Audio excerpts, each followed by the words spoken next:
हरियाणा में आदमपुर उपचुनाव नजदीक है। राजनीतिक गलियारों में सरगर्मियां भी तेज हैं। बीजेपी और कई अन्य पार्टियों ने अपने उम्मीदवार चुनावी मैदान में उतार दिए हैं।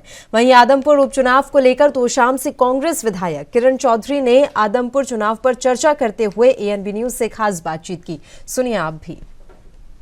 राज्य में इस समय एक आदमपुर का उपचुनाव जनता को देखने मिलेगा, साथ ही साथ पंचायती चुनावों का बिगुल भी बज चुका है। इस सब को लेकर राजनीतिक उथल पुथल या फिर ये कहें कि सरगर्मियां राज्य में जोरों पर हैं। एक तरफ जहां पर आवागमन हो रहा है दूसरे दलों से, वहीं राजनीतिक लोग इस समय जनता के बीच भी विचरण कर रहे हैं। इस समय हमारे साथ कांग्रेस की वरिष्ठ नेता एवं विधायक व पूर्व मंत्री किरण चौधरी हैं। इन्होंने भी पिछले दिनों से लोगों के बीच में विचरना शुरू किया है, कई तरह के जनसंपर्क कार्यक्रम कर चुकी हैं। माफ करें।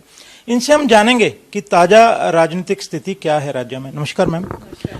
आपके कार्यक्रम जो चल रहे हैं इन दिनों में जनसंपर्क के, क्या स्थिति है, कैसा रिस्पांस मिल रहा है आपको? बहुत जबरदस्त रिस्पांस मिल रहा है। मुझे भी अपेक्षा नहीं थी कि इस तरह का रिस्पांस मिलेगा। मैं तो चली थी, वो कहते ना अकेली, लेकिन कारवां बढ़ता ही चला जा रहा है। हर जिले के अंदर जो है जिस तरह से महिलाएं निकल के आ रही हैं। कल तो जींद में मेरा बार के अंदर बहुत जबरदस्त प्रोग्राम था, महिलाओं का अलग से था। और हर जिले वाइज जो है, करनाल हो चाहे फरीदाबाद हो चाहे अन्य जिले जहां मैं गई हूँ, हर जगह पर बहुत जबरदस्त तरीके से जो है समर्थन मिल रहा है। कार्यकर्ता बहुत उत्साहित होकर निकल रहे हैं और जो है मुझे भी बहुत कुछ सीखने को भी मिल रहा है। अपनों के साथ बैठकर जो है कनेक्ट करने को मिल रहा है और जो है अपना वो कहते हैं ना दुख सुख जो है साझे करने को भी मिल रहे हैं। सबके क्या संकेत मानते हैं लोगों को इतने बड़े रिस्पांस को? इसका संकेत ये है कि लोग जो हैं चाहते हैं कि जो है आगे जो है आए। इस बात की तो कोई शक की बात ही नहीं है कि काम जो है पार्टी का मजबूती के साथ आगे चले। और जो चुपचाप अपने घर में बैठे हुए हैं वो जो है उनको थोड़ा सा दम देने के लिए जो है ये कार्रवाई करने मैंने कांग्रेस के प्रति समर्पित और जो है तगड़े होकर लगे, उसके लिए मैं निकल रही हूँ। आप इस दौरान जा रहे हैं क्योंकि आप चौधरी बंसीलाल के परिवार से आती हैं, उनकी विरासत को आगे भी बढ़ा रहे हैं, खासकर राजनीतिक विरासत को। लोगों में कोई खास तरह की एक जैसे रहती है, चौधरी साहब का एक बड़ा नाम है हरियाणा में, तो कोई ऐसा भी लोग मिलते हैं जिसकी वजह से आपके जो जितने भी समागम हैं, जितने भी उनमें इकट्ठे होते हैं बड़ी संख्या में? बिल्कुल, सारे के सारे इकट्ठे एक आवाज पर। और उन्होंने आज तक किसी को कुछ मिला नहीं है। उन्होंने हमेशा समर्पित होकर कांग्रेस पार्टी की मजबूती से काम कराया, लेकिन जो है बगैर कुछ इच्छा रखे वो लोग साथ देते हैं तो सिर माथे पर। मेरा तो वो कहती हूँ ना, आंखों के अंदर आंसू आ जाते हैं ये देख कर कि इस तरह से समर्पण लोगों का जो है ये। और मेरी एक ही प्रार्थना रहती है कि प्रभु मैं उनके चरणों में कि मैं जो है इस लायक बन जाऊं कि इनकी आशाओं के ऊपर खरी उतर सकूं। सच्चाई है ये। और उनके साथ साथ जो चौधरी बंसीलाल जी, सुरेंद्र सिंह जी के साथ जिन्होंने काम करा है वो तो हैं ही, लेकिन साथ साथ और बहुत सारे लोग जो जुड़े हैं। क्योंकि पिछले 20 साल से मुझे भी हरियाणा की राजनीति के अंदर मैं सक्रिय हूं, तो सारे के सारे जो लोग हैं वो आते हैं अपनी व्यथाएं बताने, अपनी दुख दर्द रोने, किसके साथ क्या हुआ, किसके साथ जाती हुई, किसके साथ नहीं हुई, क्या हुआ। तो ये सारी बातें जो है जब बैठ के आमने सामने बातचीत होती है तो बहुत सारी चीजें निकल कर आती हैं। और मेरी कोशिश यही रहती है कि मैं सच्चाई के साथ अपने कार्यकर्ता जो है उसके साथ बात करूं। सब जानते हैं कि मैं किसी को लारे लप्पे नहीं देती, किसी को मैं झूठा आश्वासन मैं कभी नहीं देती। फालतू में जो है ना वो कहते हैं थापी, मैं जैसे अन्य नेता बहुत आजकल करने लगे हैं कि थापी लगा दो भाई, इसको भी उसको भी, सारी जगह सबको थापी लगा के खराब कर दो और फिर जब टाइम आता है फिर उनको जो है लेट डाउन कर दो। ये काम मैं नहीं करती। ये सारे लोग मेरे बारे में जानते हैं।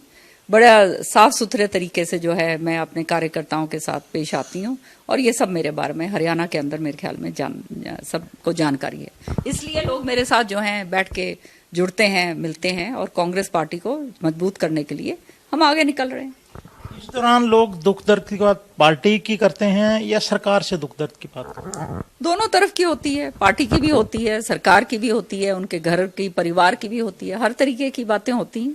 क्योंकि जब आप उनके साथ बैठोगे तभी तो ये बात बनती है ना। तो इसलिए मैं पड़ाव भी वहीं रखती हूँ।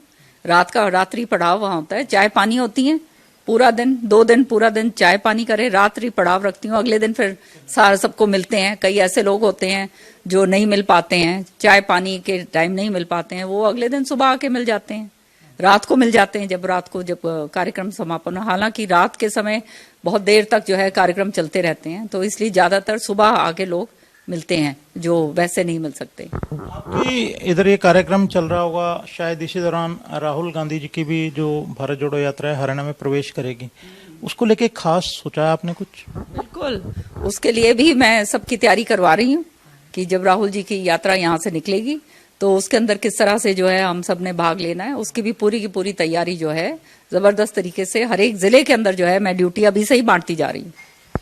आदमपुर चुनाव को लेकर, उपचुनाव को लेकर आपका क्या कहना है?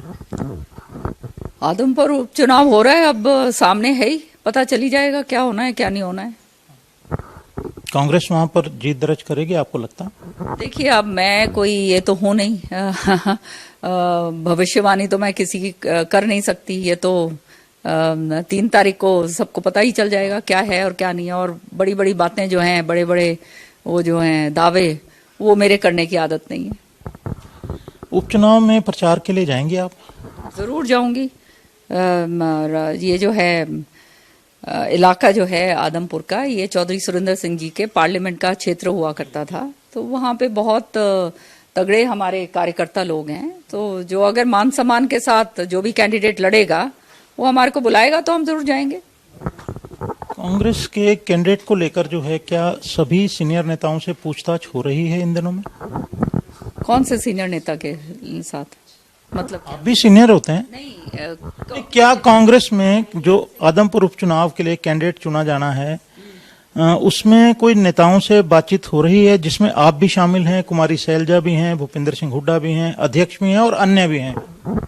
मेरे और शैलजा जी से तो कोई बातचीत हो ही नहीं है, ये मैं जानती हूँ। रणदीप जी तो अपने वहां पे व्यस्त हैं, उनके साथ भी नहीं हुई होगी।